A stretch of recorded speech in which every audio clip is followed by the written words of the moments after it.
ही वतन के गैर जो ना है मुझो ईमाना, ही वतन के गैर जो ना है मुझो ईमाना।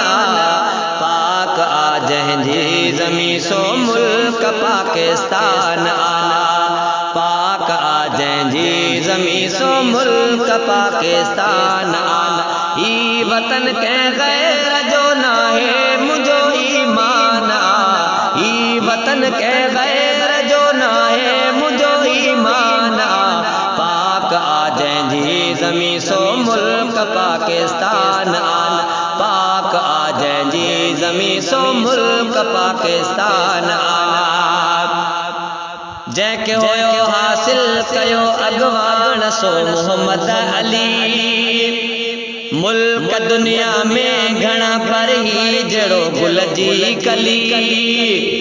जंहिंखे हुयो हासिल कयो अॻवान सो मोहम्मद अली, मुल्क दुनिया में घणा पर ही जड़ो गुल जी कली। के पी आई पंजाब गिलगित सिंध बलोचिस्तान, पाक आ जंहिंजी ज़मीं सो मुल्क पाकिस्तान आना, पाक आ जंहिंजी ज़मीं सो मुल्क पाकिस्तान आना। ही वतन के गैर जो ना है मुझो ईमाना, ही वतन के गैर जो ना है मुझो ईमाना। पाक आ जंहिंजी ज़मीं सो मुल्क पाकिस्तान आना, पाक आ जंहिंजी ज़मीं सो मुल्क पाकिस्तान आना। तो सिंधु दरिया पूरे मुल्क जे विच मां लंघे, प्या हणन दुश्मन बटाकू केर थो तिन खे खंगे। थो सिंधु दरिया पूरे मुल्क जे विच मां लंघे, प्या हणन दुश्मन बटाकू केर थो तिन खे खंगे। हिक असां वटि एतम आई ॿियो रब मिठो रहमान, पाक आ जंहिंजी ज़मीं सो मुल्क पाकिस्तान आना, पाक आ जंहिंजी ज़मीं सो मुल्क पाकिस्तान आना। ही वतन के गैर जो ना है मुझो ईमाना, ही वतन के गैर जो ना है मुझो ईमाना।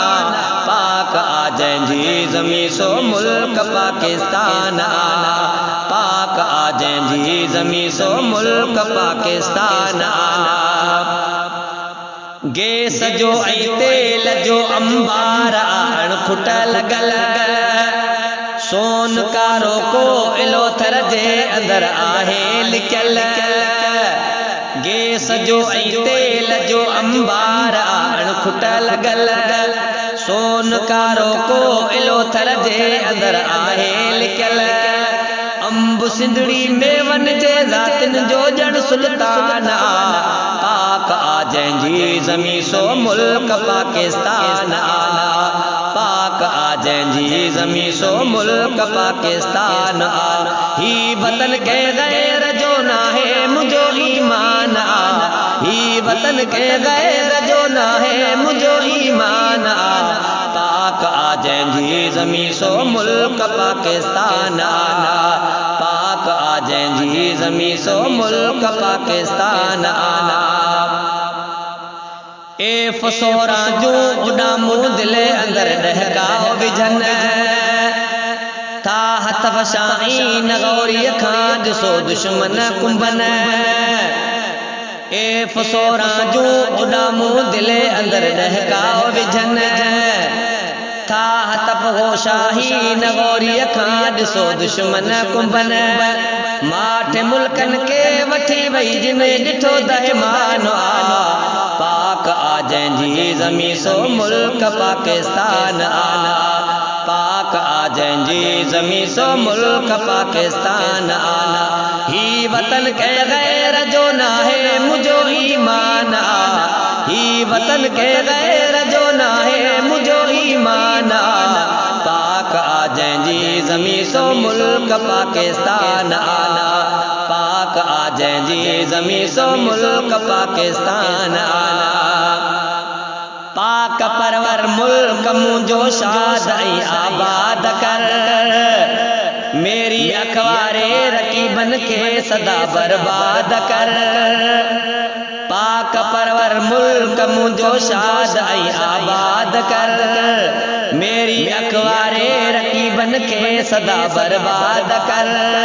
सिर ॾेई जेको तो असलम सो वॾो इंसान आ। सिर ॾे जेको तो असलम सो वॾो इंसान आ। पाक आ जंहिंजी ज़मीं सो मुल्क पाकिस्तान आ। पाक आ जंहिंजी ज़मीं सो मुल्क पाकिस्तान आ। ही वतन के गैर जो ना है मुझो ईमान आ। ही वतन के गैर जो ना है मुझो ईमान आ। पाक आ जंहिंजी ज़मीं सो मुल्क पाकिस्तान आ। पाक आ जंहिंजी ज़मीं सो मुल्क पाकिस्तान आ।